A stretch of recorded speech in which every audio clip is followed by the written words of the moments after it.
Hello everyone. आज अपन America की जो दलीय प्रणाली है उसके ऊपर चर्चा करेंगे। कितने प्रमुख राजनीतिक दल पाए जाते हैं और वो किस आधार पर कार्य करते हैं, उनकी क्या क्या विशेषताएं हैं। सबसे पहले अपन देखते हैं राजनीतिक दलों का विकास। वर्तमान में यदि अपन बात करें तो वहाँ पर दो दल है, एक है रिपब्लिकन दल और दूसरा है डेमोक्रेटिक दल। हालांकि जब अमेरिका का संविधान बना था तो जो संविधान निर्माता थे वो राजनीतिक दलों के निर्माण के विरुद्ध थे। उनका ये मानना था कि राजनीतिक दल नहीं होने चाहिए। यदि अपन बात करें अमेरिका के जो प्रथम राष्ट्रपति थे जॉर्ज वॉशिंगटन, उन्होंने स्पष्ट रूप से राजनीतिक दलों की निंदा की थी और इस बात पर जोर दिया था कि अमेरिका में राजनीतिक दलों का निर्माण नहीं होना चाहिए। यदि अपन जैसे जयप्रकाश नारायण भारत में पढ़ते हैं दल विहीन राजनीति, या फिर गांधी जी का ये मानना था कि दल नहीं होने चाहिए, तो जो वॉशिंगटन थे उन्होंने भी इस बात पे जोर दिया था कि राजनीतिक दल है वो एक तरीके से मतभेद पैदा करते हैं और राजनीति में राजनीतिक स्वार्थ की भावना लाते हैं, इसलिए दल है वो नहीं होना चाहिए। लेकिन वहाँ की जो तत्कालीन परिस्थितियाँ थी अमेरिका की, जब संविधान सभा की कार्यवाही चल रही थी, संविधान का निर्माण हो रहा था, तभी देखिए वहाँ पर संविधान के क्रियान्वयन को लेकर और संविधान का स्वरूप कैसा हो, इसको लेकर दो जो केंद्र थे वो बन गए, या दो अलग अलग पक्ष बन गए। यदि अपन बात करें, एक पक्ष ऐसा था जो राष्ट्र की प्रगति और शक्ति के लिए केंद्र को शक्तिशाली बनाने के पक्ष में था, जो वहाँ पर अमेरिका में संघीय व्यवस्था अपनाई गई है। तो हैमिल्टन जो थे वो केंद्र सरकार को शक्तिशाली बनाने के पक्ष में थे, जबकि जो जेफरसन उस समय के जो राष्ट्रवादी नेता थे आंदोलन के, उनका ये मानना था कि राज्य सरकारों को अधिक शक्तियाँ देनी चाहिए। तो जो लोग हैमिल्टन के विचारों से पक्षधर थे या हैमिल्टन के जो विचार थे उनसे सहमत थे, उन्होंने फेडरलिस्ट पार्टी की स्थापना की, और जो लोग जेफरसन के विचारों से सहमत थे उन्होंने डेमोक्रेटिक रिपब्लिकन पार्टी की स्थापना की। बाद में जो फेडरलिस्ट पार्टी थी उसने अपने आप का पुनर्गठन किया और पुनर्गठन करने के बाद वह डेमोक्रेटिक पार्टी के रूप में नए दल की उसने स्थापना की। हालांकि 19वीं शताब्दी की यदि अपन बात करें तो जो डेमोक्रेटिक पार्टी है वो अनुदारवादी थी और रिपब्लिकन पार्टी उदारवादी। जैसे डेमोक्रेटिक पार्टी ने उस समय दास्ता जो वहाँ पर प्रचलन में थी और श्वेत और अश्वेतों का भी जो बोलबाला था उसका समर्थन किया, लेकिन रिपब्लिकन पार्टी ने दास्ता का विरोध किया था। और रिपब्लिकन जो राष्ट्रपति थे अमेरिका के अब्राहम लिंकन, उन्होंने दास्ता को समाप्त करने के लिए उनको गृह युद्ध का सामना भी करना पड़ा। तो इस प्रकार अपन देखते हैं कि शुरुआत में जो रिपब्लिकन पार्टी है वो उदारवादी थी, जबकि डेमोक्रेटिक पार्टी अनुदारवादी थी। लेकिन धीरे धीरे 20वीं शताब्दी के प्रारंभ में इनकी जो प्रकृति थी या जो प्रवृत्ति थी उसमें परिवर्तन आया और विपरीत हो गई दोनों। डेमोक्रेटिक पार्टी उदारवादी बन गई और जो रिपब्लिकन पार्टी थी वो अनुदारवादी बन गई। लेकिन यदि अपन वर्तमान की बात करें तो इन दोनों दलों में ज़्यादा वर्गीय या वैचारिक मतभेद नहीं पाया जाता। इन दोनों का ही जो राजनीतिक दल है, इनका संगठन है वो राष्ट्रीय स्तर का है और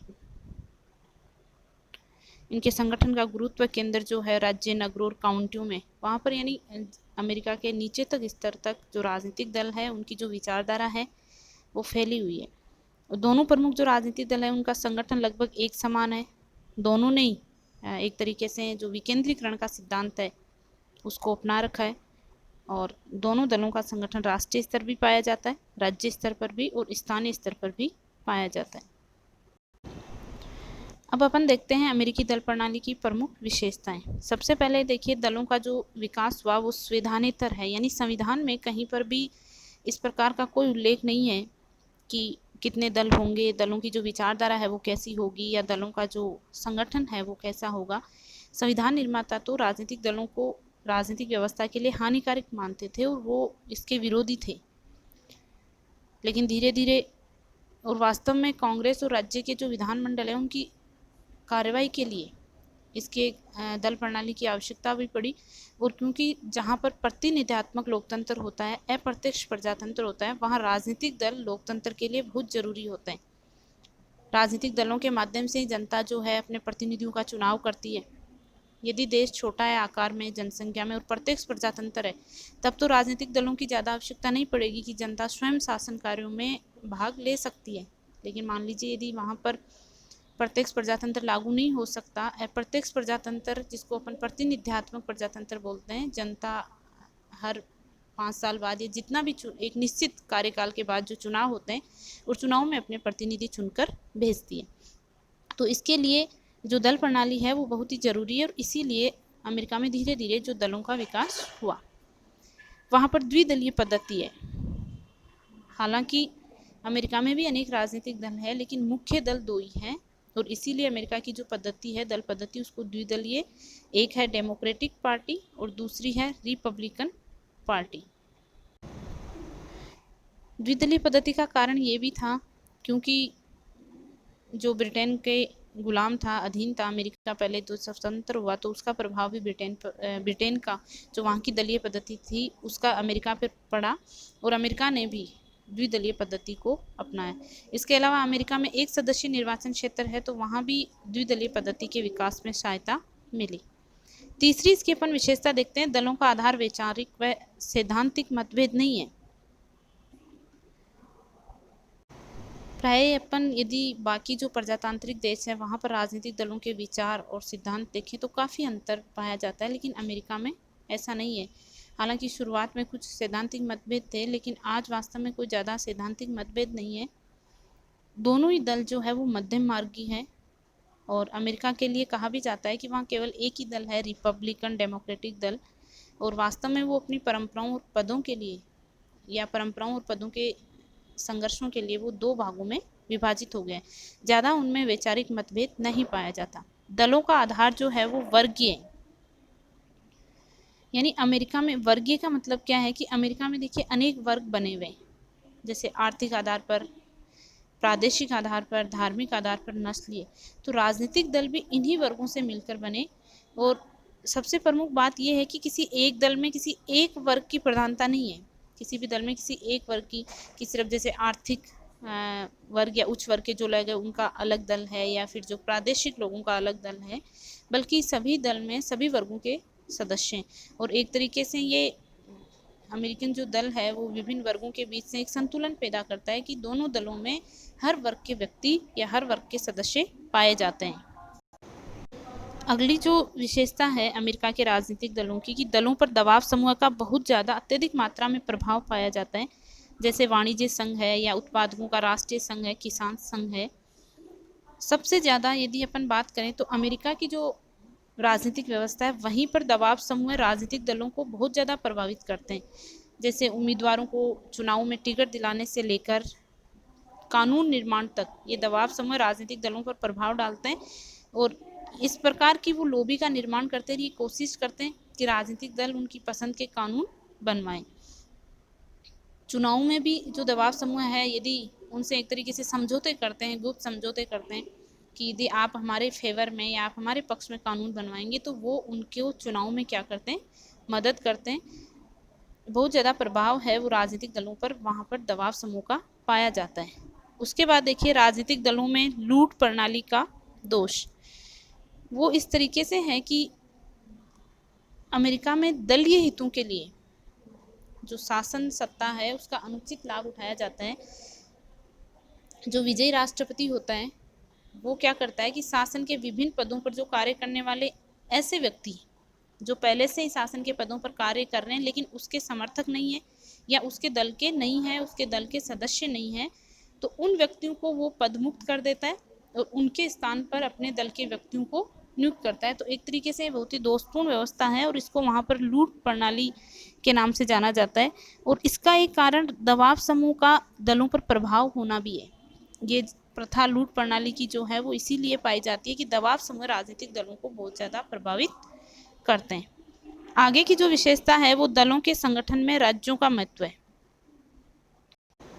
हालांकि प्रत्येक दल राष्ट्रीय स्तर की नीतियों पर अपने विचार करता है और राष्ट्रीय चुनाव भी लड़ता है, लेकिन अमेरिका में जो राज्यों के संगठन है दलों के राज्य स्तर पर उनका बहुत ज़्यादा प्रभाव होता है। चुनावों का चाहे संचालन हो या फिर जो कार्यकर्ताओं का कोई कार्य हो, जो राज्य स्तर पर जो दलीय सदस्य और कार्यकर्ता हैं उनका बहुत ज़्यादा प्रभाव होता है। इसीलिए जो दोनों ही दल हैं जब भी कोई चुनाव में घोषणा पत्र जारी करते हैं तो स्थानीय जो समस्याएं होती है उनको बहुत ही सुनियोजित ढंग से प्रस्तुत करते हैं, ताकि लोगों का ध्यान जो है वो उनकी तरफ जाए कि हमारे ऊपर भी ध्यान दिया जा रहा है। और ये भी वहाँ पर होता है कि जिस दल का जितना ज़्यादा स्थानीय प्रभाव होगा उसके चुनाव जीतने की उम्मीद भी उतनी ज़्यादा होती है। उसके बाद में अपन देखते हैं कठोर दलीय अनुशासन का अभाव। एक तरीके से केंद्रीयकरण नहीं किया गया अमेरिका में, राजनीतिक दलों में विकेंद्रीकरण पाया जाता है और प्रत्येक जो राजनीतिक दल है वो शिथिल संगठन के रूप में कार्य करता है। जैसे कि अपने यहाँ पर कठोर दलीय अनुशासन है कि विहिप जारी किया जाता है, आप अपने दल की नीतियों के विरुद्ध मतदान नहीं कर सकते।